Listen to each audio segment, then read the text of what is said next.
Hey folks, and welcome to another episode of This is HCD. My name is Jerry Scullion and I'm your host. Now, before we jump into this episode, I want to tell you about my 12-week coaching program that I offer through this podcast. Now, if you're listening to this episode and like the content that we produce on This is HCD, then I reckon my program might be something you are interested in. I've worked with designers from all over the world, from all different types of levels, from mid-level all the way through to chief design officer level, helping them grow both as a practitioner and also as a person.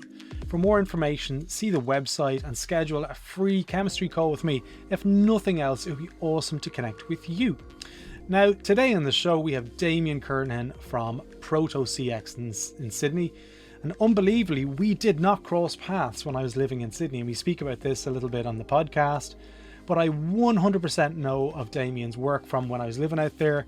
And in this episode, we speak about all things service design, and we go into the role of personas in particular. We discuss, are they the best use for, certain methods, and generally discuss their validity, but also how that's related to both design and journey management. Okay, so for anyone who's interested in journey mapping or visualization, then this is an episode I know you're going to love. It's a great opportunity to hear about Damian's experience and perspective on the state of design, and more specifically on service design, okay? It's a really great one. Damian is an awesome guy. I just wish I had the opportunity to connect and go for a couple of beers with him when I was living out there. I know you're going to love it, so let's jump straight in. Damian Kernahan, I am absolutely delighted to have you on the podcast. I feel like I know you. We know an awful lot of people, but we never connected and never met in person in Australia. But let's start off. Let's tell us a little bit about yourself, where you're from and what you do. Well, first, Jerry, listen, lovely to meet you. And I know in the preamble you gave me lots of Australian accents. So if you could throw some of that in, about, mate. that would be super. I won't feel self-conscious about myself. I don't know if I've even forgotten the question. I think it was about tell me about yourself. Tell me a bit about yourself. Tell me a bit about myself. I'll just start with the interesting stuff from a work perspective. I wanted to start in advertising, and Mum and Dad said go get a degree, so I did a marketing degree, and then I got what every Australian marketing boy would love. I got a job at Foster's, Carlton United Breweries, as a beer brand manager, and I was the Foster's brand manager amongst other things. So I did that for a few years, where I met my wife.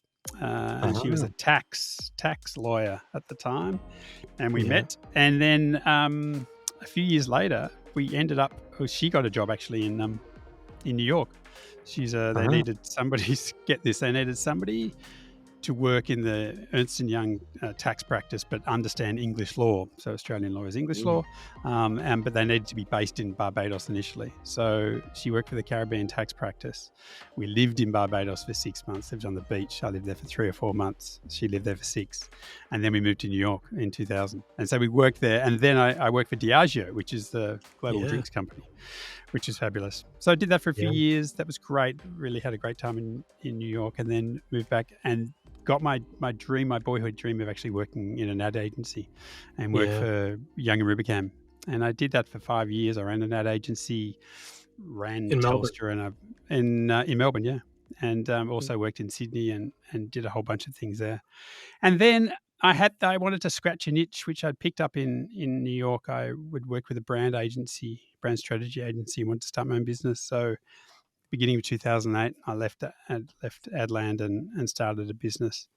Yeah. And it was a product innovation business. You went pretty senior in Young and Rubicam. You were chief marketing officer by the end. Yeah, in Australia. And so, I was chief marketing officer. I was on a bunch of boards and just helping coordinate their largest clients through the business in terms of advertising, digital, PR, outdoor. It was a whole range of things. So it was a really good experience. So what did you take from working in that space? Like when you're exposed to so many brands and they're looking for one thing, usually growth or sales or exposure or awareness or something along those lines, what was the common trend of, I guess, opportunity for you to build on for your new business at that time? There's a couple of things. I think I learned about the level of complexity and Mm. silos. At the time, we were working for Telstra. I think it had 500 people in its marketing department. So can you imagine Wow. that? 500 people in Australian base. So for those overseas, if we've got 27 million people, America has 320 million. So 500 in a national carrier. I used to say to the head of marketing, with all respect, you should probably just halve it, and you'd probably be better off, because everything used to have 9 signatures. So I learnt this sort of it was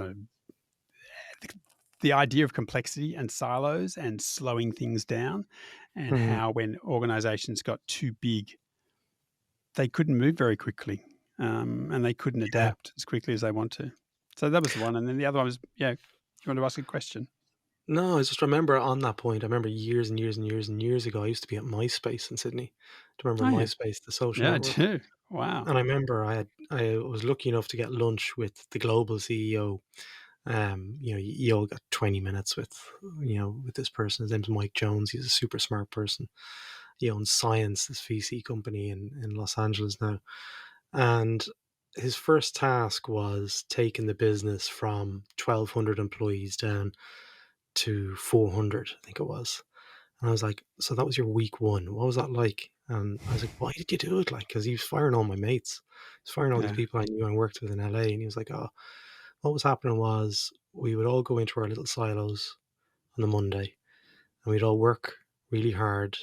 And then on the Wednesday, someone's job was to get the chairs ready for the presentation on Friday. They get all the chairs set up from on Thursday, they do the dry run. And then on Friday, they do the presentation. And then on the Monday, they'd have to clean the chairs away. And I'm like, okay, I get the point. You don't have to labor it. He was like, it just became so hard to get alignment with Yes. organizations that size. And It's, it just it's so really hit difficult. home. That was the first time I really thought about the bigger is not always the better. Yeah, and it's tough for them. So I'm not having a go with them, Mm. but I'm quite negative on personas. So I Yeah. put out a lot of posts on why they don't work, and I think I learnt about that there, because, and to credit, they had sort of 8 segments. So you can't knock segmentation. So I'm not knocking Yeah. segmentation. Segmentation is a good thing. And there's old people want something, and a younger person wants something, and a family wants something. I get all that. But what was happening in an organization like that is you then had to create 8 sets of communication. You had to have 8 Mm. sets of approvals. You had to have 8 sets of content, and Yeah. and you multiply it out, and then it clogs everything up, because then you've actually got to start communicating. And we know it's a bit easier now with digital channels. You can be more focused and targeted. But Mm. if in those days we were putting money out on 1,200 tarps a week on TV, you can't have all 8 segments. And so I realized, and I've used that in my business, and my clients go, we want to do personas, we want to do segmentation. I go, okay, great. If you want to do that, that's awesome. But have you got the resources once we do all this? Have you then got the time, money, resources to actually implement it? And are you going to be prepared to actually produce 5 sets of everything, and Yeah. actually push that through? And what do they say And to that, sometimes, Damien? well, they absolutely, of course we don't, and they realize it sounds good conceptually, but in reality, it falls flat. And I think Let's that's, build on yeah, that because, yeah, like, if most businesses and most software businesses in particular will lean into personas and they'll do the research and they create what is known as proper, validated, based in evidence personas, and they've got maybe 4 different opportunities for these mystical people. That they've even got photos and they've even got names as well, Damien, mm. and they've got problems that they want to get solved, and everything looks good. What do you say to them when you're presented with this? Well, I think there's 2 ways to use personas, and I think the first one is if in from a buying journey perspective. So I Mm. understand personas from a acquisition perspective, in terms of, okay, young person, whatever, versus an old. I get that they want different Mm. communication. There's different hooks to get them in. I guess, and at the core, even though we call ourselves a customer experience company, we're actually Australia's first service design firm. So at the Yeah. heart, we're service designers. once you hook them, okay, let's just say you hook them and you get them in. What we've found over the last 15 years is most people want the same thing. Yeah. And so they want it to be quick, easy, seamless, transparent, consistent, valuable, meaningful. Now, don't tell me that a 72-year-old woman wants anything really different than a 27-year-old guy in a beard, because they all want it to be meaningful, useful, relevant, easy, consistent. I mean, and so we focus on not so much hooking people, although we could do that, but it's actually, how do you actually add value to their journey Yeah. once they're on board? And we don't see the use of personas there. So how do you use personas when you're actually trying to make sure that you get back to somebody quickly? Is a Mm. persona different? Does a 72-year-old lady be happy if you call her back in 6 days versus Yeah. a 22-year-old male wants it in 22 minutes? I don't Yeah. think so. That's true. Like they just want you to fulfill their promises. So you make promises, deliver against them. Don't have to over deliver, but don't under deliver. Just deliver against the promise you've actually made. And I think Yeah. that's where we focus most of our time and effort. Well, where do you see the value of personas? They have to have some sort of seed of opportunity for good.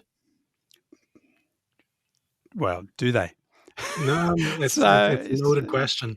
yeah, it's a loaded question. So we've moved on from personas. If our clients want to do them, we'll probably dissuade them. But if they want to do them, we'll do We'll something for make them. them fail. We, yeah, I don't think we've developed this term customer need states, but we've certainly popularized it here in Australia, and we've actually focused on it. And that's the way we go to market now, and the work we do. And Kara, who's my business partner and co-founder, is the one who drives, the insights which come from that. And what we do is we develop typically 4 need states or customer needs for every project that we Mm. do, and they're always different. And what that does is sets up and puts everybody on the same page as to what are those customers' needs? What are they looking for us to help them solve?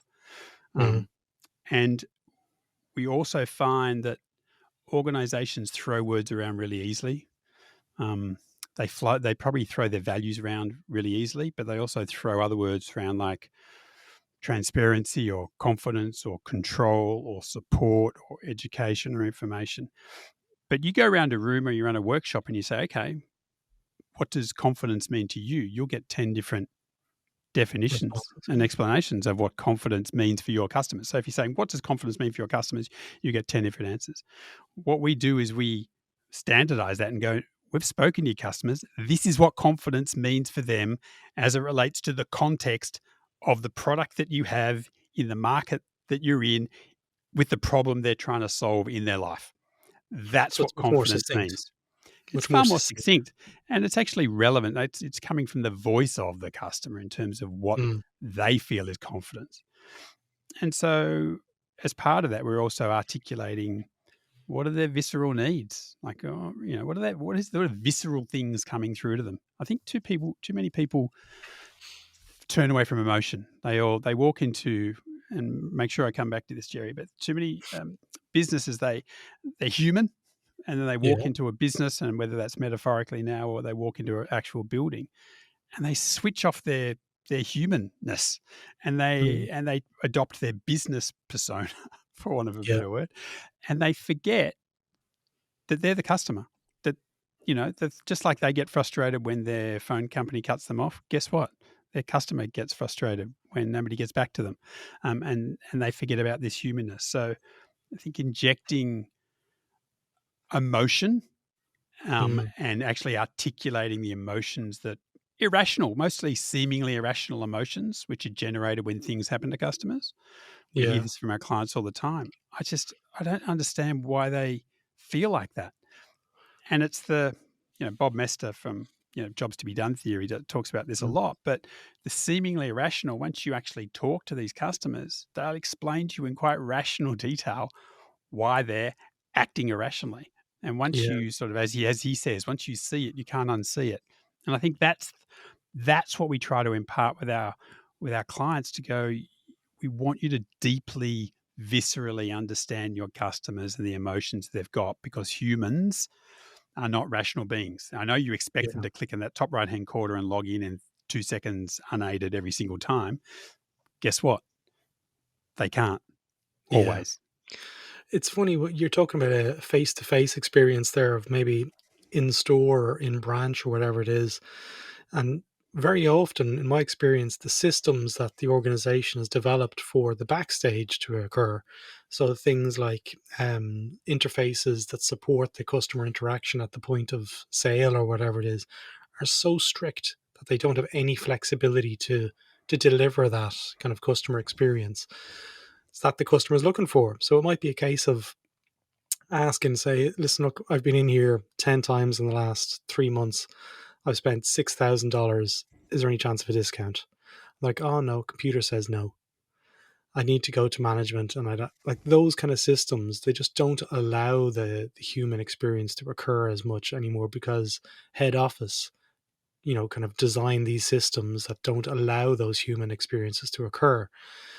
In your experience, is where is that coming from? Is that something that Yeah, I see that all the time. That's coming from because they don't truly understand their customers. We go mm, into organizations all the time. They go, well, we know who our customers are. We understand our customers. And I think what Kara and I have come to understand is that they're talking demographics and psychographics and all that type of stuff.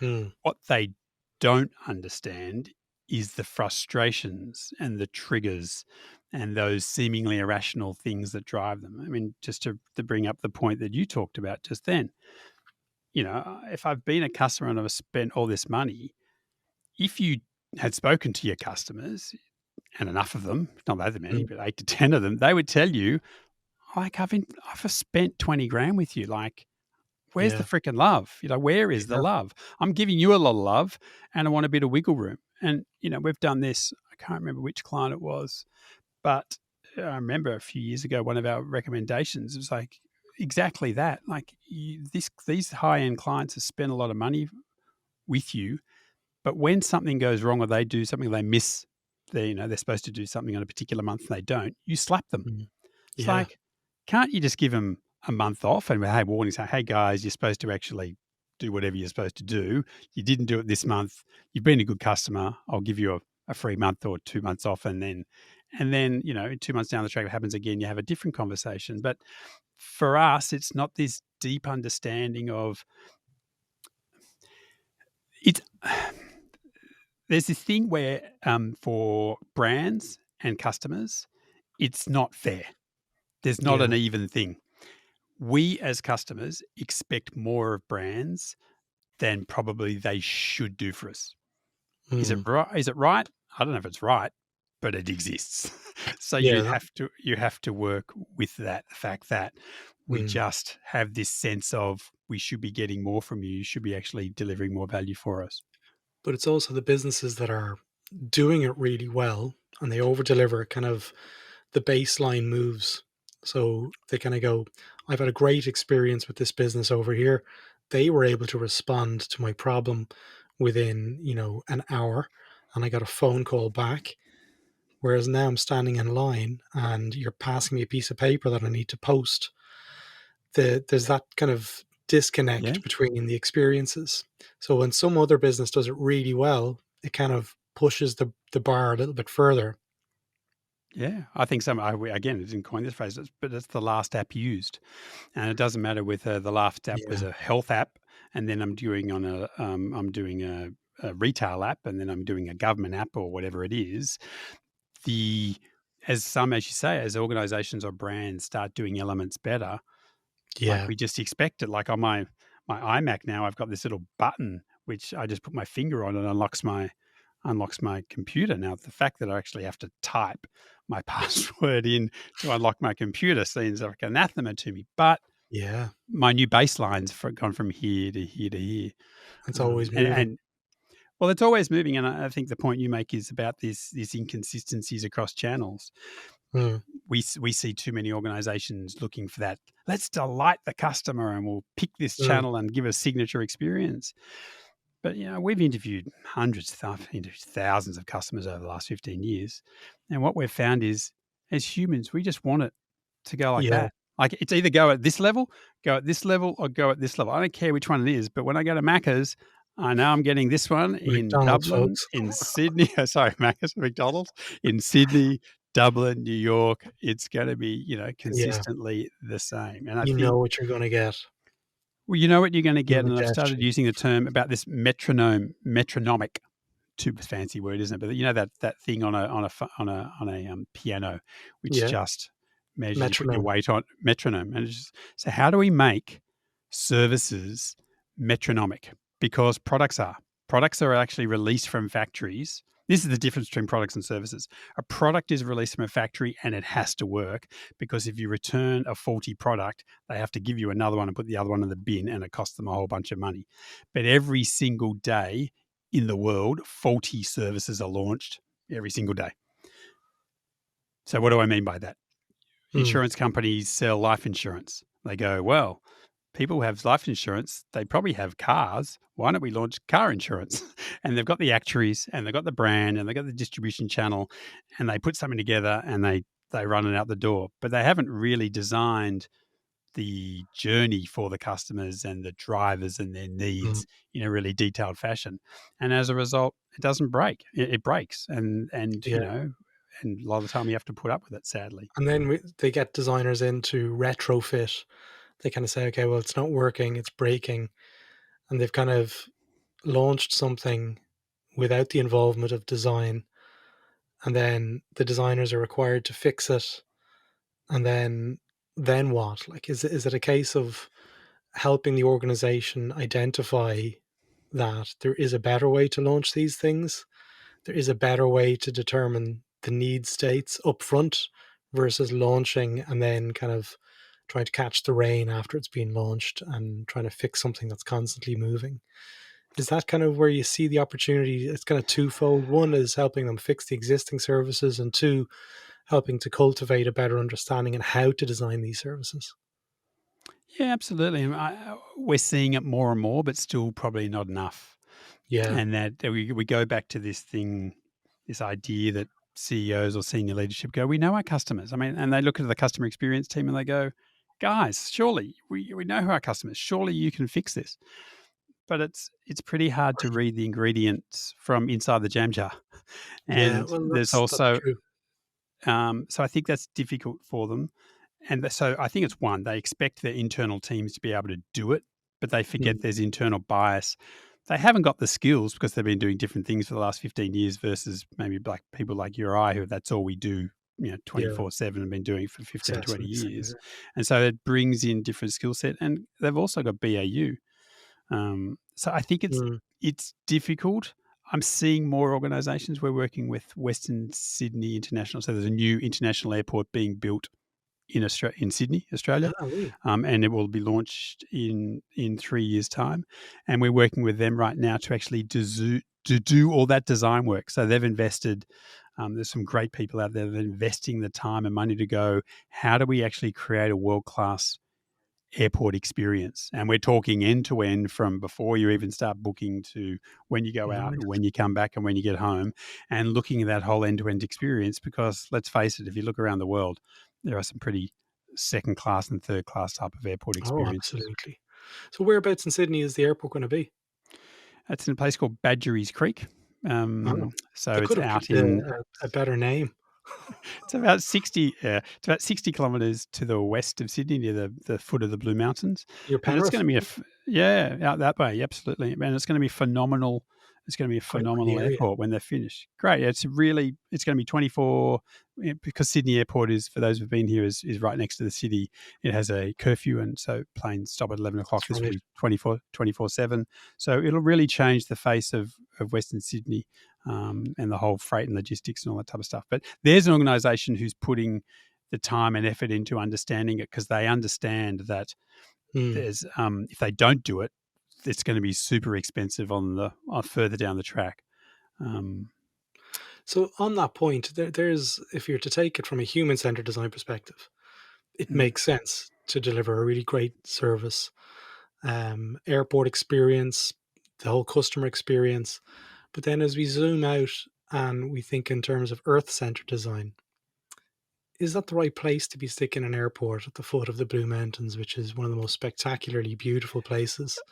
that's naturally going to disturb the ecosystems of probably lots of indigenous Yeah. Well, area yeah. So I don't think it's exactly at the foot, but it's been this close site's enough. been this site's been listen, there's not a lot of land, and as a Sydney and as a country, we're growing our population, and there is no doubt that we need it. I think it was identified probably 40 years ago, so this has been Oh, 40 years really? in It's the been a plant. while.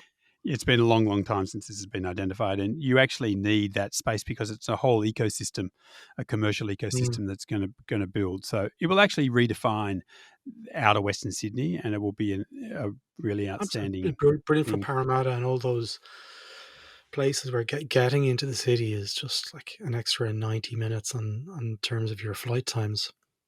Yeah, absolutely. And I just want to pick up on something you said, designing a great airport experience. And sometimes people look at that and they go, delight. We're not about delight. And I don't think Western Sydney are about delight, although I probably shouldn't speak for them. But they're very clear about we are going to make a set of promises Mm. to future customers. And our goal is to be able to deliver them. Yeah, And we say brand is the promise you make, customer experience is the promise you keep. We believe there are too few we believe there are a lot of organizations making lots of brand promises, and there's lots of marketing teams whose jobs are to make brand promises. And then you look around, you go, well, how many people are actually responsible for delivering against these promises? yeah. And that's where we see the real opportunity for organizations. Don't over configure. Don't go to delight. Not everybody has to have chilled water when they walk in the door. You just have whatever promises you're making. Make sure that you're investing the time, energy, and To keep resources them. to keep them. That's it. Nothing more. Nothing less. Just do that. So who is empowered with keeping them then in your experience? So That's that's the the most challenge. people would be like we'd be nodding their heads. Oh, of course, yeah, we want to Sure, keep them. sure. But That's who that's the the people who interact with challenge. customers, is it? Yeah, that's the challenge because most organizations are structured in functions or by departments. And as you and I know, Yeah, the journey that a customer goes on crosses across all those departments on a daily basis. And yeah, there are very few organizations who have set up their business to go, we're not selling car insurance, but we have an owner. And I think Suncorp in Australia have done this, although I'm not too close to them. It's an insurance company, mm, for those who don't know it. They've set up ahead of the mobility journey or something like that. okay, So mobility, car. So we're thinking about all the jobs around mobility, car being one of them, and car insurance being a further subset of that. Again, I'm not close to it, but it's an example of when you do that, then you can look at the whole end-to-end journey and start understanding how you can orchestrate and stitch all the touch points together versus I saw this thing. I don't know who it was. Some great American design firm did a presentation 10, 15 years ago when I went to Europe and saw it. And they had a website up. And what they did is they then had an arrow pointing to all the different components. So this is controlled by marketing. This part's controlled by legal. This part's controlled by sales. This part's controlled by people in HR. This part's controlled by operations. This part's controlled by, you get the idea. And yeah, so yeah, just look at any website and go, it has 8 people in control. And that's just the website. We haven't even actually got to delivering the product yet. absolutely. And so that Get on banking is what we websites. and that's what we see as the challenge. I mean, I think the chief customer officer's role is to start, it's not to be responsible for having to do all of it, but to be able to orchestrate it and look through the lens of the customer and stitch all and connect all the departments up so you're sharing information and aligning, getting alignment. Um, Mm. that is a missing skill, which I think needs amplifying. So you've got chief marketing officer, chief operating officer. You've probably got maybe in some progressive companies, chief design officer. Who Chief customer would you officer. see? Which one? Chief customer officer as well, larger Chief customer organization. officer. Do you think that role and that, I guess, accountability to ensure that that's getting looked at and evaluated, is that the chief customer officer? I think in some instances it is. Sometimes it's the head of operations, so Mm, the chief operating officer, because they're trying to configure all together. we don't see too many chief marketing officers taking on this responsibility. It's not a criticism, Mm, but their skill set has normally been about in the making promises business, sure. and they're very, very good at that. And also in terms of marketing, people often say, "Oh, marketing should do it." Whenever we see like a customer journey map from a marketing with a marketing lens, it's about how, all the opportunities to actually communicate or sell or cross sell Yeah. stuff to customers or consumers. It's not take that's an inside out perspective and just how can we sell more stuff or Mm, communicate more stuff versus what's the journey that the customer's going on and what are all the things that we need to do internally to actually deliver on that. mm, And that could be, call center, could be legal, could be billing. And I'm not sure that a lot of the marketing, I'm not saying all, but I'm not saying sure a lot of the chief marketing officers have that capability to actually understand or have the yeah. experience in that area. So I think COOs, so chief operating officers, yes. Chief customer officers, yes. Sometimes we even see the CEO because they're the ones who are worried about The all ecosystem. all the whole ecosystem. Yeah. Yeah. Chief revenue officer is probably one that if there were in the organization, you have somebody who's accountable for the growth, and there is an investment opportunity then from the CRO to say, well, it makes good business to actually, invest in this because we know that customer experience, there's enough reports out there at this stage. If you invest, there's an ROI in it. So the CRO might be the person that be accountable for this. What do you think? Yeah, I think it definitely much more an acquisition. So I think you're right. So conceptually, Mm, yes, I think chief revenue officers should do it. I see when a lot of the communication I see from CROs and agencies who support CROs, it's far more in the acquisition space. Like, how yeah. do we actually get them in? It's less about the customer success component of that, which would actually Mm, keep them in. So I'm not against it. I mean, I'm for anybody who's willing to step up. to step up. And interestingly, I would say 2/3 to 75% of our clients over the last 3 or 4 years have been female. And so, and Cara and I've started thinking about that and where we've got to Mm, is, and this will be controversial for some of the males, but really led by really, we've got some really smart chief customer officers as clients, female clients. But you know what? They're humble enough to go, I don't know the answer, but I'm smart enough yeah. to ask the right questions.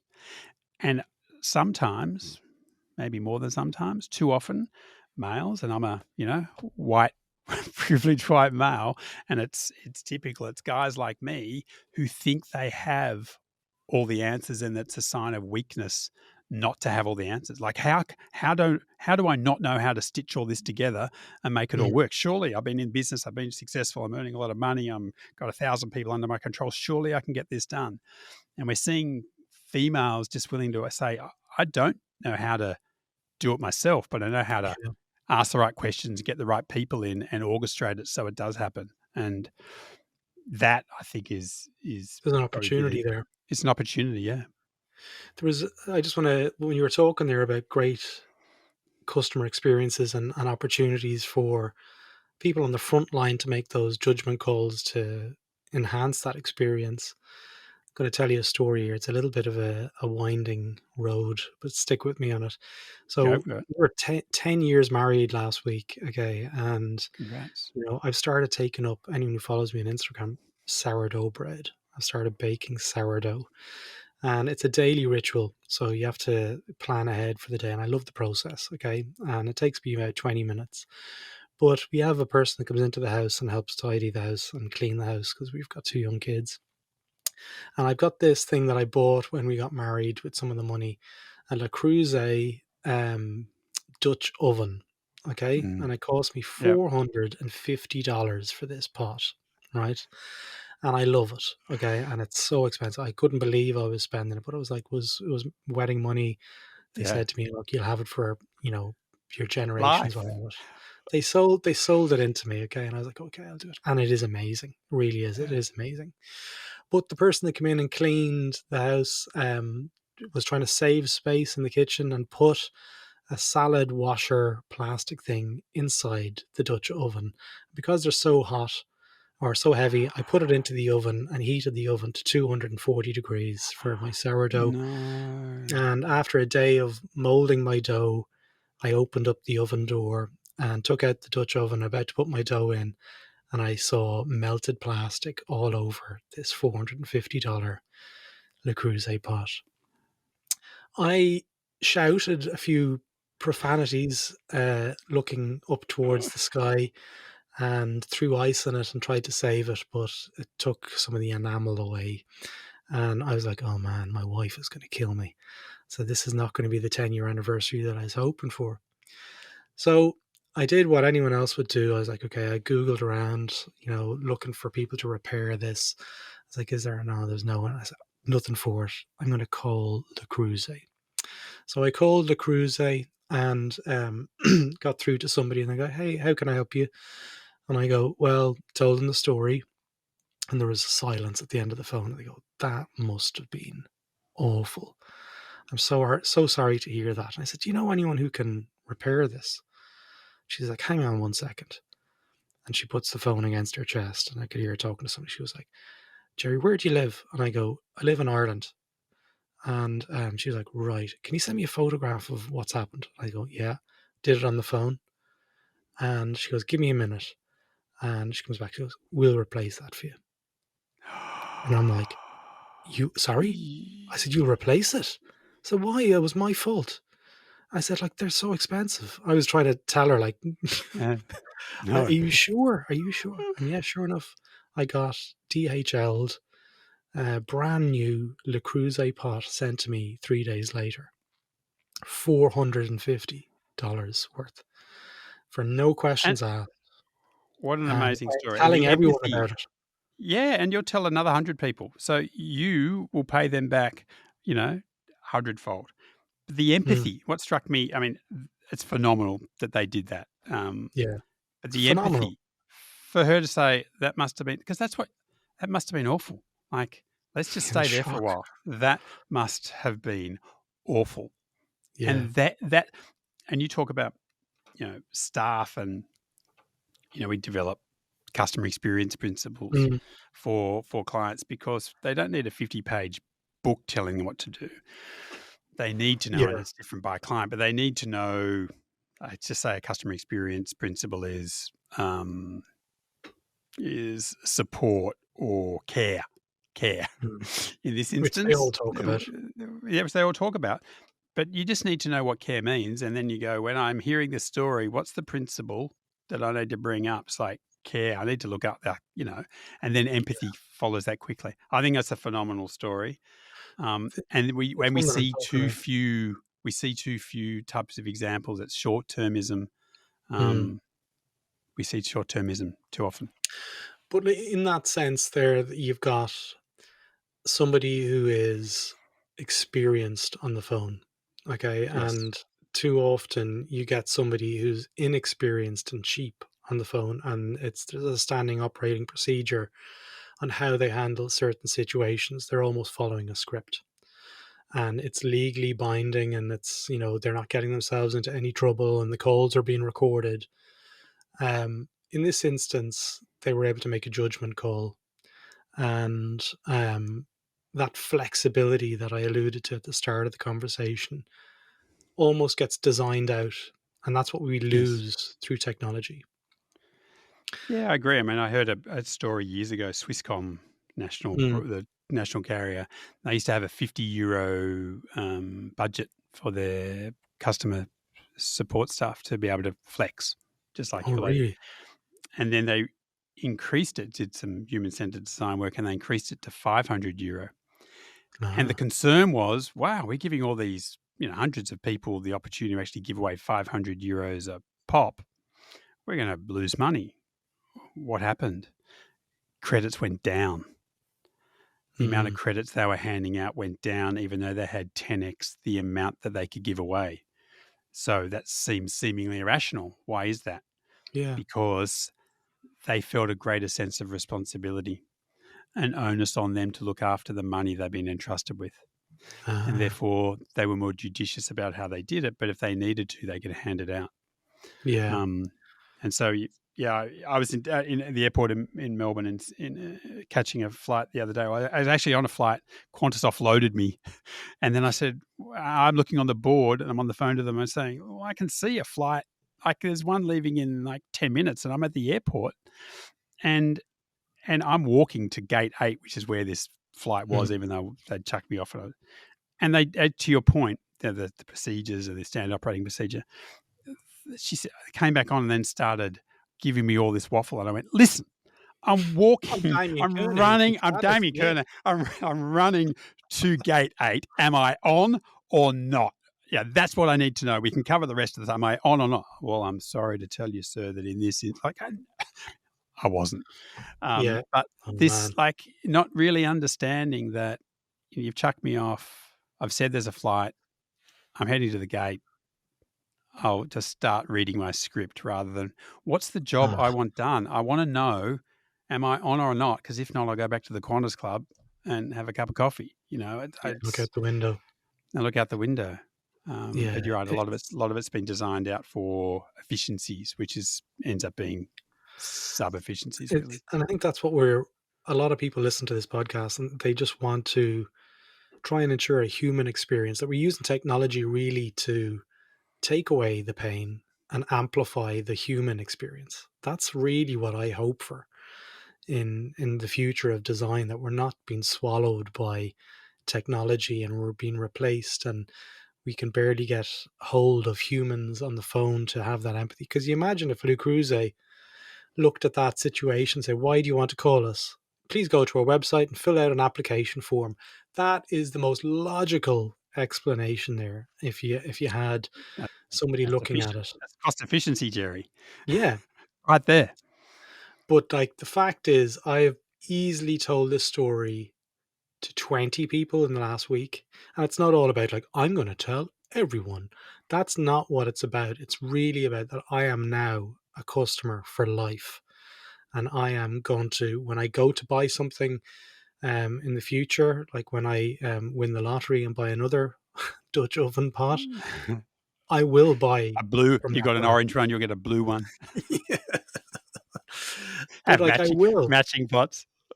But I think that is, if you look at what the rationale is for this stuff, and they say, well, why would we do that? I'm a customer for life. Yeah, okay, great. Are there other things that you can point at and say, well, you know, they'll make more money. What are the other things that Yeah, that people I listening to think. can point at? Yeah, I think it's a balance, and I think sometimes everyone's a bit too black and white, and they're all or Mm, nothing. So they go, let's go with technology, and we're big fans of technology, and if you can employ technology which allows you to actually get your job done quicker yeah, and more efficiently and easily, more power to you. Love it.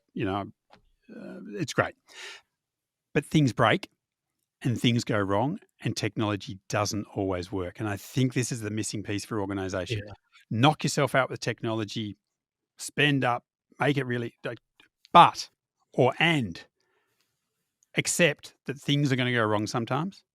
yeah, Sometimes you're going to need human intervention. Sometimes you're going to need a friendly voice, and you need to have that technology and that at the same time that you can actually shepherd people through, get them back on the technology track. It's just like a siding yard, a rail siding. It's like you were going along here, that's great.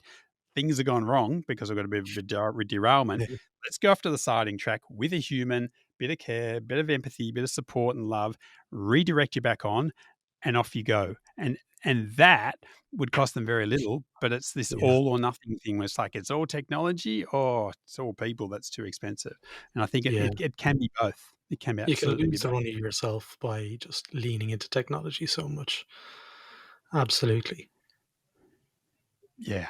Yeah. I mean, I love technology. I mean, I did a CX and AI, webinar this morning for It about is. 40 people. And it's, it was pretty simple stuff. And it was for beginners. And so I was introducing people to Chat GPT-4 as opposed to Chat GPT-3. So that was where we're at. But it was Yeah, just blowing, even with some of the prompts, pretty simple prompts, but that was it's pretty blowing cool. people's minds who hadn't used it. And it is mind blowing when you actually could see Yeah, what's the next possible in terms frontier. of, yeah. Yeah. Look, Dame, we are wrapping up the end of this episode, so people I know will be really interested to learn more about Proto CX and what you're doing and the needs. What's it called again? Needs what? The Customer need states. customer need the need states. I'd love to learn more about that myself. Is there opportunities for people to read more about need states, or what's the best way for people to learn more about that? So I'm posting daily videos on LinkedIn. You are So daily just look up. posting videos. I see it every day on LinkedIn. I feel like I know you, that blue background. Uh, Fantastic. No, I'm loving doing it. So I'm posting a daily on LinkedIn. We've got a YouTube channel, Proto Partners, or Yeah, just DM me on LinkedIn, or go to protopartners.com.au, and there's lots of contact stuff there. So yeah, I'd love to talk to anybody and yeah, explain it. Maybe we can come back another time. We can double click on it. absolutely. You're always welcome back on the podcast. And look, I wrap every episode up, Damien, by thanking the guests for their honesty and their vulnerability, because I know it takes a little bit of courage to come on and just be having a free flowing conversation and answering, from the gut a lot of the times. So I really appreciate you giving me your time this evening. I know you're probably getting ready to head home and have dinner and so forth. So thank you so much for giving me your time today, Damien. I really, really appreciated it.